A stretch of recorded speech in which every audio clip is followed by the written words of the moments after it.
Menyelam dalam lautan Ramayana bagian ketiga ya. Bila kita dapat melepaskan diri dari pelukan ketat pengetahuan palsu dan kebahagiaan palsu. Jawabannya adalah kapan sang jati diri kita telah dibebaskan dari kegelapan akibat dari dosa-dosa dan karma-karma yang telah dikumpulkan dalam berbagai penjelmaan terdahulu. Sebagaimana cermin telah bersih dari debu-debu yang mengotori, dapat memberikan cahaya dan dapat memantulkan bayangan yang terang, jelas dan jernih sebagaimana aslinya. Hal ini tidak perlu diragukan lagi. Jika dahulu Sri Rama membunuh raksasa kecil-kecil seperti Trisirah dan lain-lain raksasa-raksasa besar seperti Kumbakarna dan Rahwana, dan jika Sri Krishna membunuh raksasa-raksasa kecil seperti Putana, Trena-Parta dan lain-lain sampai dengan raksasa-raksasa besar seperti Kansa dan lain-lain, maka zaman sekarang nama suci Sri Rama dan Sri Krishna lah yang mampu membasmi raksasa-raksasa besar dan kecil yang bersembunyi dalam aneka bentuk yang kelihatan atau tidak kelihatan dalam diri kita atau di luar diri kita. Semua dapat dibasmi oleh nama-nama Sri Rama dan Sri Krishna, terlebih-lebih jika nama-nama suci tersebut dipuji-puji dan diucapkan dengan tulus ikhlas. Kemuliaan dan keagungan nama-nama suci Tuhan memiliki kekuatan hebat untuk menghalau kegelapan zaman atau yang disebut kali atau kekalutan.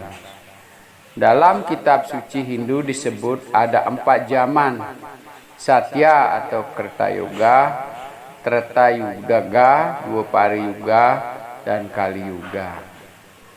Satya Yuga adalah zaman di mana segala sesuatu serba indah, baik. Orang-orang sepenuhnya ada dalam kejujuran, kebenaran, kesucian, dan jauh dari rasa iri hati dan pertengkaran.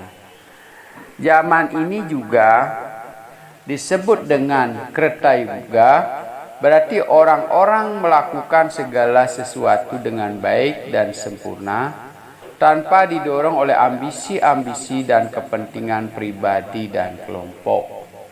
Orang-orang melakukan segala sesuatu sebagai persembahan suci, sebagai pelayanan bakti kepada Tuhan Yang Maha Esa, semua yang berada dalam tempatnya masing-masing.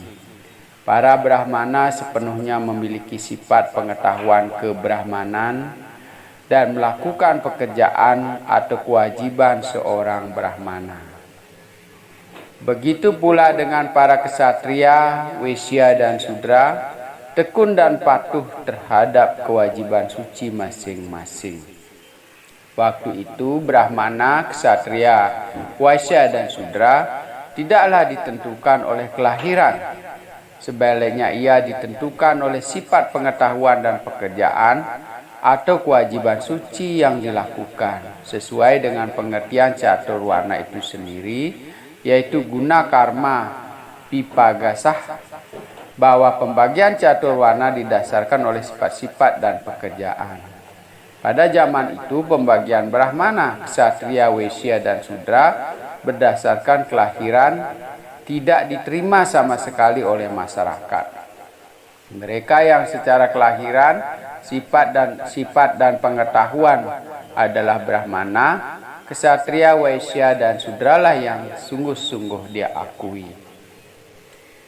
Selanjutnya, sesuai dengan perkembangan zaman, tidak hanya Brahmana, Ksatria dan Waisya, tetapi Sudra pun telah kehilangan sifat-sifat kesabaran, kejujuran, pengabdian, dan sifat-sifat lainnya. Mereka tidak ingat lagi pada tujuan masing-masing warna, sebaliknya tergiring dalam pencarian tujuan-tujuan dan kepuasan-kepuasan yang bersifat remeh dan sementara. Kekeliruan seperti ini disebabkan oleh ketiadaan pengetahuan. Mereka mencoba menerangi jalannya dengan cara ajnana atau kegelapan. Kegelapan tidak pernah memberi penerangan kepada orang. Avidya tidak akan mengusir kegelapan dan kebodohan.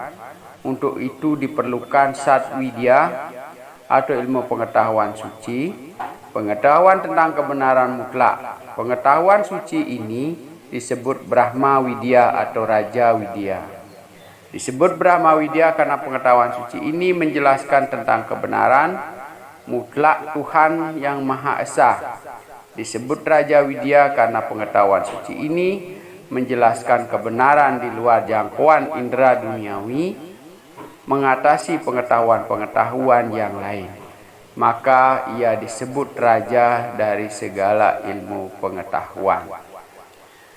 Demikianlah bagian ketiga yang saya ambil dari buku Menyelam dalam Lautan Ramayana, yang masih dalam buku aslinya itu berada pada pembagian di bab 1. Terima kasih, semoga bermanfaat.